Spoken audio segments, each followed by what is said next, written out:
मेरे अजीज दोस्तों और बुजुर्गों, ये वतन हमारा है, आपका है, सबका है। इस वतन का कोई मजहब नहीं है। ये वतन ना मुसलमानों का है, ना हिंदुओं का है, ना ईसाइयों का है, ना सिखों का है। ये वतन इन तमाम का है। इस वतन का कोई मजहब ही नहीं है। भारत का कोई मजहब नहीं है। यही भारत की ताकत है, यही भारत की खूबसूरती है, और इस खूबसूरती को आपको हमको मिलकर बचाना है। बीजेपी आरएसएस एक ही बात बोलते। अब वो परसों आरएसएस के एक लीडर बोले, उसका जवाब दिया एक जलसे में। मैं उन्होंने क्या बोले कि ये मुसलमानों की आबादी बहुत बढ़ रही। नहीं बढ़ रही आपकी आबादी, आपका टीएफआर सबसे ज्यादा गिरा है। टीएफआर मुसलमानों का बहुत ज्यादा गिरा है, मगर इनको आप पॉपुलेशन बढ़ा रहे, पॉपुलेशन बढ़ा रहे। अरे कहां बढ़ा रहे? टीएफआर तुम्हारी गवर्नमेंट बोल रही। अच्छा, फिर आरएसएस ये बोलती है कि बांग्लादेश से लोग इंडिया में आके धर्म परिवर्तन करा के पॉपुलेशन इंबैलेंस कर रहे। कैसा कर रहे भाई? ऐसा बोल के तो आप बीएसएफ को कमजोर कर रहे हैं। वो बीएसएफ के लोग जो धूप छांव सर्दी में खड़े होकर सरहद की हिफाजत करते, आप उनको क्या बोल रहे हैं? क्या पैगाम दे रहे हैं उनको? आप बांग्लादेश से आ रहे। अच्छा, आप आ रहे तो आप जाके पकड़ लो, बीएसएफ को हटा देंगे। आप आरएसएस का डंडा लेके खड़े हो जाओ, खाकी पैंट, व्हाइट शर्ट, टंग टंग, रोक दो आप।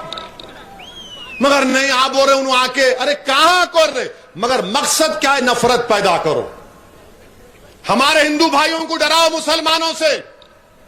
मगर मुझे यकीन है कि भारत में आज भी एक बहुत बड़ी तादाद में हमारे हिंदू भाई रहते हैं जो इस मुल्क को इस नजरिए से देखते हैं कि इस मुल्क का कोई मजहब नहीं है।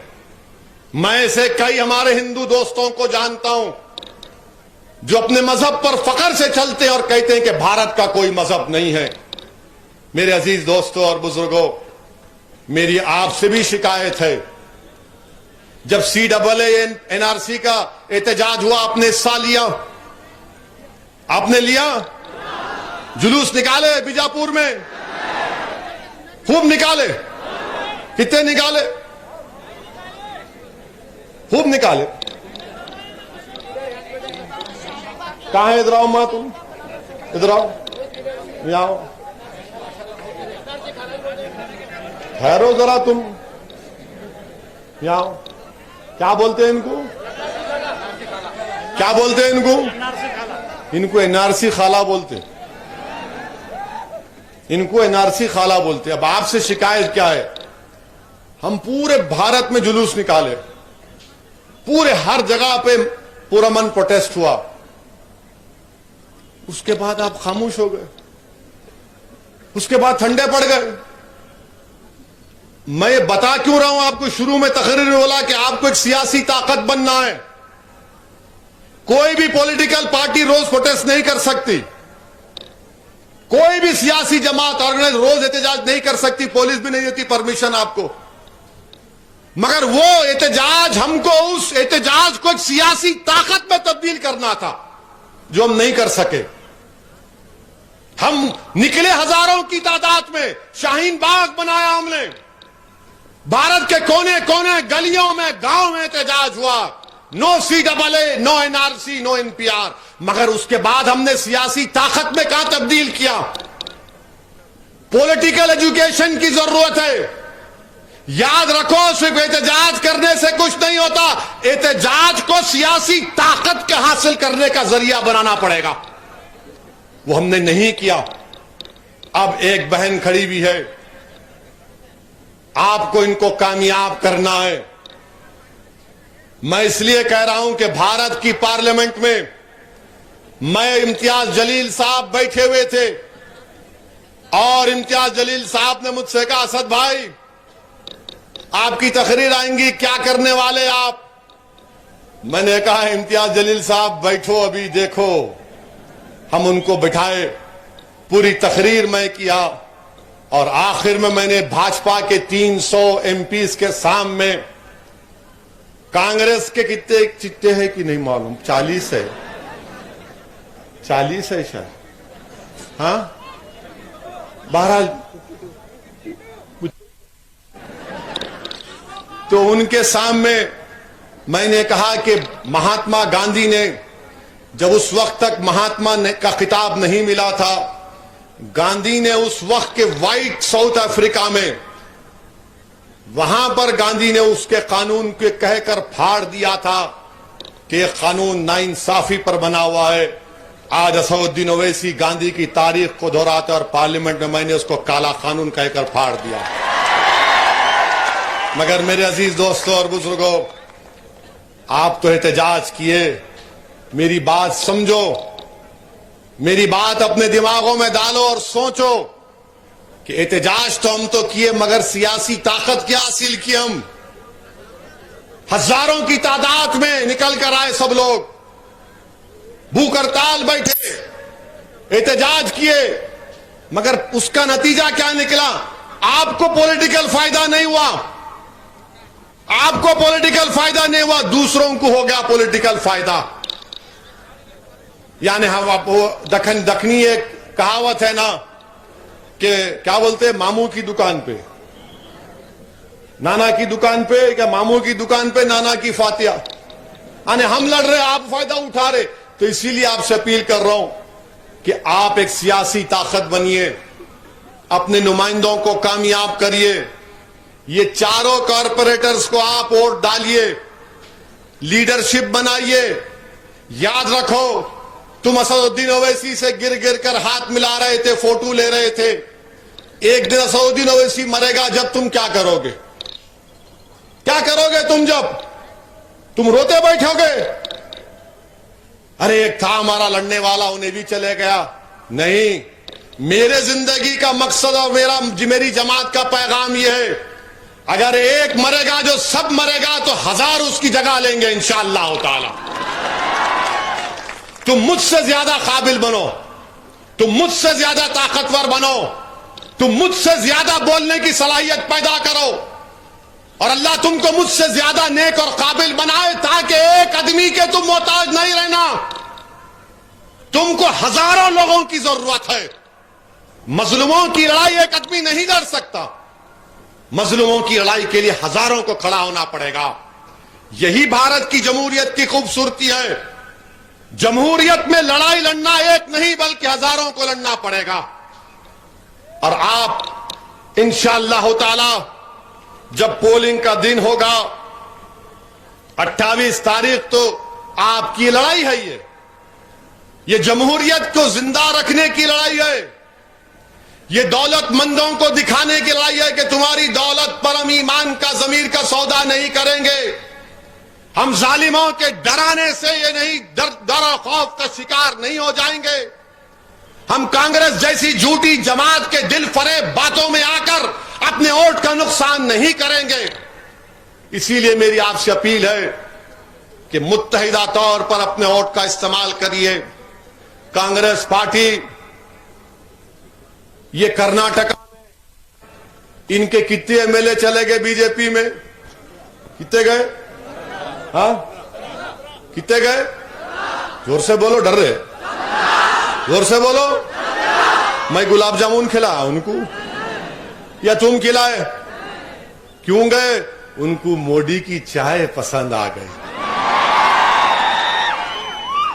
उनको मोदी की शक्कर वाली चाय पसंद आ गई, उनको मोदी की मलाईदार चाय पसंद आ गई। तो बोले मलई वहां पर है, शक्कर वहां पर है, हम वहीं पे जाके मजे लेंगे। अब हम इलेक्शन लड़ने आए तो शुरू हो गए ये दीवाने मेरे। अरे इतनी मोहब्बत मेरे से क्यों करते भाई आप? अब तो मेरी दाढ़ी भी वाइट होना शुरू हो गई, बट मैं जवान हूं अभी भी। शेर के दाढ़ी वाइट हो गई तो क्या उसकी मुच्छों को हाथ लगा सकते? नहीं लगा सकते ना।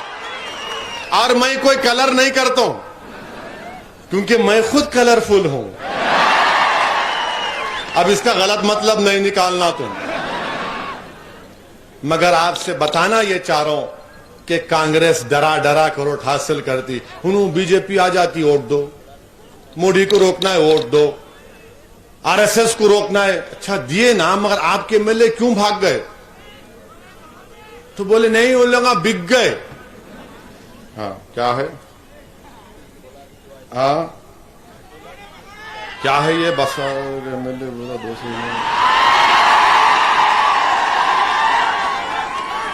क्या बोले उन्होंने? हाँ क्या बोले?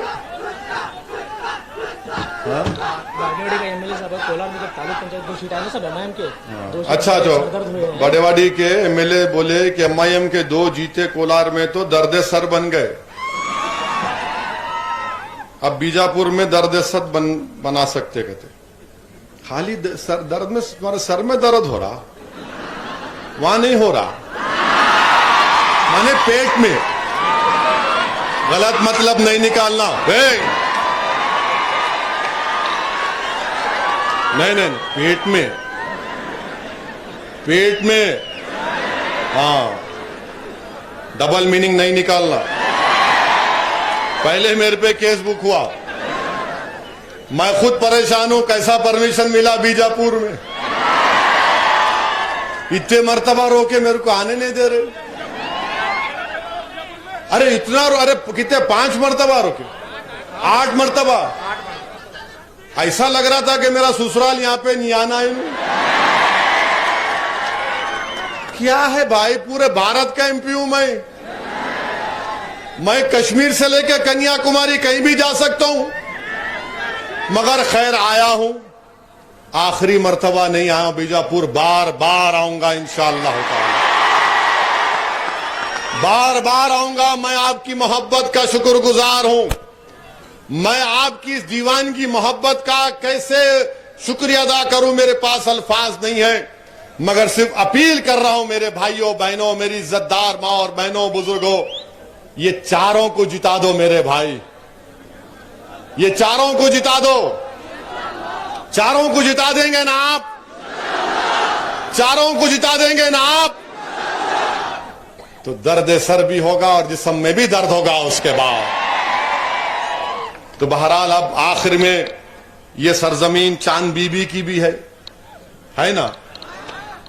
चांद बीबी यहां से बैठ के, उनका मायका था अहमदनगर, ससुराल ये था। उन्होंने मुगल बादशाह अकबर के नाक में दम कर दिए थे, कर दिए थे।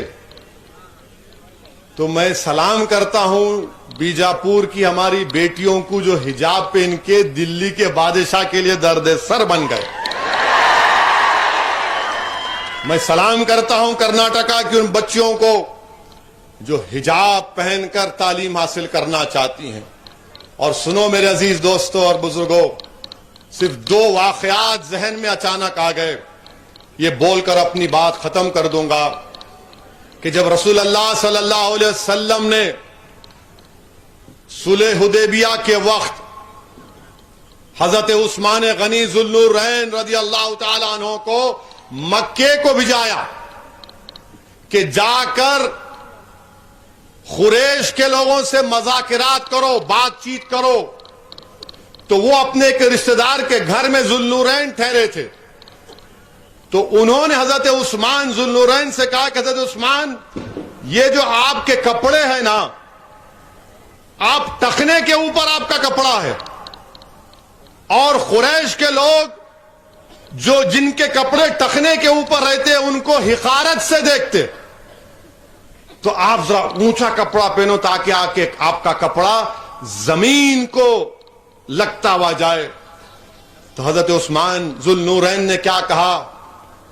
ने कहा कि कभी नहीं करूंगा मैं ये, क्योंकि मेरे आका मोहम्मद सल्लल्लाहु अलैहि वसल्लम ने मुझे बता दिया कि टखने के ऊपर रखना है, इसी में कामयाबी है। मैं मोहम्मद सल्लल्लाहु अलैहि वसल्लम की सुन्नत को छोड़ने तैयार नहीं हूं। मैं नहीं छोड़ूंगा इसको, मैं नहीं छोड़ूंगा इसको। फिर मज़ाकरात हुए, तारीख में आ गया जो तारीख हुदैबिया के सुलह हुआ। फिर उसका एक और दूसरा वाकया, साहबे रसूल हजरत हुदैफा यमानी अल्लाह माफ करे, हजरत हुदैफा नाम था। उनको रसूलुल्लाह सल्लल्लाहु अलैहि वसल्लम खसरा के बादशाह के महल में भी जाए, बातचीत करो। जब बातचीत कर रहे थे तो खाना खा रहे थे, तो खाना खाते क्या हुआ, जब निवाला ले रहे थे तो उसमें तो थोड़ा खाना जमीन पे गिर गया। तो हजरत हुदैफा ने हाथ से उसको उंगलियों से उठाया तो उनके बाजू एक आदमियों ऐसा उंगली मारा। बोले ऐसा मत करो, वो लोग हिकारत से देखते से नीचे खाना उठाए खाया। तो बोले खबरदार, ये सुन्नत है मेरे नबी सल्लल्लाहु अलैहि वसल्लम की। नीचे गिरा हुआ खाना अगर अच्छा है, साफ जगह पे गिरा हुआ है, आप उठा के खा सकते हो। उन्होंने खा लिया। ये सुन्नत है, ये तो फर्ज है प्यारे, ये कहां छोड़ते। ये फर्ज है। और जो पहनती है मैं उनको सलाम करता हूं, जो नहीं पहनती मैं उनको सलाम करता हूं, क्योंकि आप किसी को मजबूर नहीं कर सकते। यह आर्टिकल 14 और 19 का मामला है। हम पढ़ना चाह रहे हैं, मैं सलाम करता हूं उन तमाम बच्चियों को जो तालीम हासिल कर रहे, चाहे किसी मजहब के हो, वो तालीम हासिल कर रहे हैं। क्योंकि हमारे मुल्क में महिलाओं पर, खवातीन पर बहुत जुल्म होता है, बिला लिहाज मजहब मिल्लत कह रहा हूं। आज ही एक वीडियो किसी ने मुझे भिजाया, उत्तर प्रदेश में एक 12 साल की बच्ची का किसी जालिमों ने रेप कर दिया। वो बच्ची जमीन पर पड़ी हुई है, वो हाथ उठा कर कह रही है मेरे को उठाओ। तुम आपको मालूम वो बदमाश गंदे लोग तो उसका रेप किए और लोग उसके अतराफ में उसका वीडियो निकाल रहे। क्या हो गया इंसानियत को मेरे भाई, क्या हो गया इस देश में इंसानियत को। अरे वो बेटी तुम्हारी बेटी हो सकती ना, वो बेटी तुम्हारे भाई की बेटी हो सकती। तुम्हारा काम तो था कि कपड़ा लाकर उसको रखते, मजमे को भगाते, उसको उठाकर उस बच्ची को अस्पताल लेकर जाते। ये आज का वाकया। तो जो भी बच्ची पढ़ रही है, मैं उनके मां बाप को सलाम करता हूं। खूब पढ़ाओ बच्चियों को, ताकतवर बनाओ। भारत को अगर सुपर पावर बनना है तो हमारी बेटियों को खूब पढ़ना पड़ेगा, काबिल बनना पड़ेगा। और जो बेटी अपने मजहब पर चलना चाहती है, उस पर लाखों सलाम। अल्लाह तुम्हारे आजम और हौसले को जिंदा रखे। जब मैं उस बच्ची को देखा जिसने मोटरसाइकिल रखकर बेबाक तरीके से नारा लगाया, तो मेरे हाथ के रोंगटे खड़े हो गए। मैं बोला बॉस, इस बच्ची ने तो हिम्मत और हौसला दिखा दिया हमको। तो मेरे अजीज दोस्तों और बुजुर्गों, आपसे अपील है, आप आए आज के जलसे में, आपका बेहद शुक्रिया। मैं एडमिनिस्ट्रेशन का भी शुक्रिया अदा करता हूं कि आप लोगों ने हमको परमिशन दी। और हमारे पुलिस वालों को भी ज्यादा तकलीफ हुई होंगी जो आपकी मोहब्बत की वजह से, उन्होंने भी परेशान थे, ये कौन पॉलिटिकल लीडर है, सब जने गिर रहे इसके ऊपर। तो खैर, मैं आपकी मोहब्बत का शुक्रगुजार हूं। और यकीन जानिए, क्या बोले,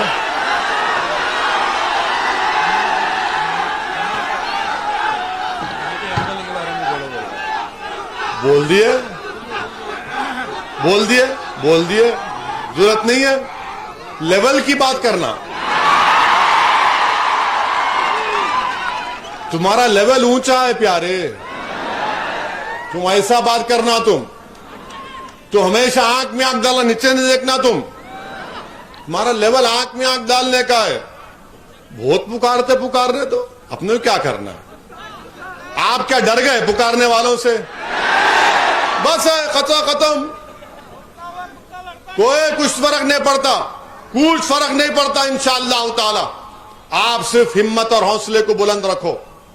और मैं आपको बता रहा हूं, याद रखो, तारीख गवाह है मक्के की। हज़रत बिलाल को मारा गया, पीटा गया, दिन भर उनके जिस्म पर गरम गरम पत्थर रेत रख दिया जाता था, मगर अल्लाह ने ऐसी इज्जत दी कि काबतुल्लाह पे खड़े होकर अज़ान दिए थे हज़रत बिलाल। तो तुम डरो मत। डरना है तो सिर्फ अपने रब से डरो, किसी से मत डरो। अपने अल्लाह से रिश्ते को मजबूत करो, हिम्मत और हौसले को बुलंद रखो। और तुम्हारे अतराफ में जो चोरा है ना, उनको पहचानो तुम पहले।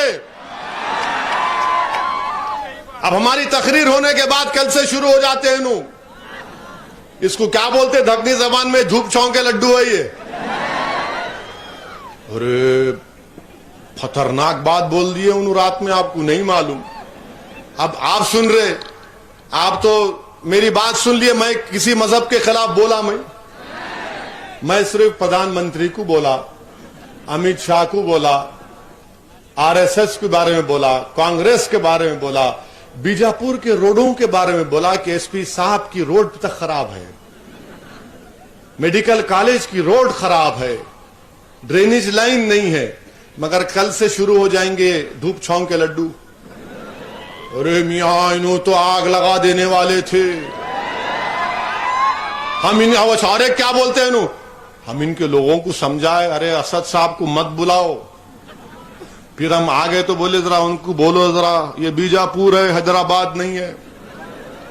अरे हैदराबाद भी बीजापुर में कोई फर्क नहीं है, हैदराबाद भी है, बीजापुर भी है, पूरा भारत का हिस्सा है, पूरा भारत का हिस्सा है। अल्हम्दुलिल्लाह भारत में जमहूरियत है और हमको अपनी बात बोलने का हक हासिल है और हमको अपनी पसंद के उम्मीदवार को वोट डालने का हक हासिल है। तो सिर्फ 4 वार्डों के लिए आपसे अपील कर रहा हूं, 4 में कामयाब करो। आप एक सिलसिला शुरू करो। यहां पर मंजलिस की तारीख अगर आप देखेंगे तो 1960 में मंजलिस ने पहले हैदराबाद में बल्दिया इलेक्शन लड़ा। पहला बल्दिया इलेक्शन मंजलिस कामयाब हुई थी। 17 मंजलिस के अराकीन बल्दिया आए थे, उसमें से 4 हमारे हिंदू भाई थे। मगर आज भी हमको गाली देते, आज भी हमको गाली देते। खैर बहरहाल मेरे अजीज दोस्तों, बुजुर्गों, मैं आपसे फिर से अपील कर रहा हूं कि 28 तारीख को क्या करेंगे आप, ऐसा डाल के देखिए पूरा एक के बाद एक 4 वार्डों में करेंगे, नहीं करेंगे? जरा एक्शन करके दिखाओ। मैं करासो भी ये पूरे, बस पूरे साफ आपके 4 हमारी बहना जीत के आएंगे और फिर मैं दोबारा आऊंगा। और हुआ तो पुलिस इजाजत दी तो अकबर को साथ लेके आऊंगा। मैं बैठूंगा, अकबर बोलेंगे। तो 28 तारीख को पतंग को वोट देंगे मेरे भाई, पतंग के निशान पर वोट देंगे। तो मेरे साथ नारा लगाइए, मंजलिस पार्टी जिंदाबाद, मंजलिस पार्टी जिंदाबाद, मंजलिस पार्टी जिंदाबाद, भारत जिंदाबाद, भारत जिंदाबाद। बीजापुर की जनता को सलाम, शुक्रिया, अस्सलाम वालेकुम व रहमतुल्लाहि व बरकातुहू।